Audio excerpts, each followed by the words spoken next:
আসসালামু আলাইকুম। আমরা গতকালকে আমাদের শহীদ রাষ্ট্রপতি জিয়াউর রহমানের মাজার যখন ফুল দেওয়ার জন্য গিয়েছিলাম 7 নভেম্বর উপলক্ষে, সেখানে একটা আলোচনা হয়েছে আমাদের তারেক ভাইকে নিয়ে।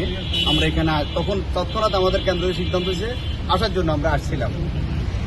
আসলে বেচারা প্রায় 100 ঘন্টা অতিবাহিত করে ফেলছে, 101 ঘন্টা চলতেছে।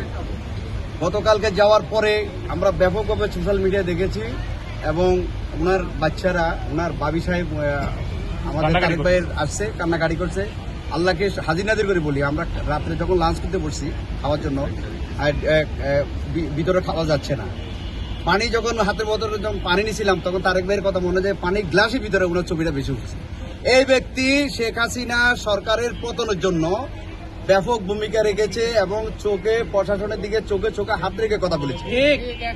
এবং এই তারেক ভাইয়ের আন্দোলন সংগ্রাম শুধু বিএনপি পক্ষপাতী নয়, নির্যাতিত যত নেতাকর্মী বাংলাদেশে, যত আপামর জনতা সবার পক্ষে তারেক ভাই কিন্তু কথা বলেছে।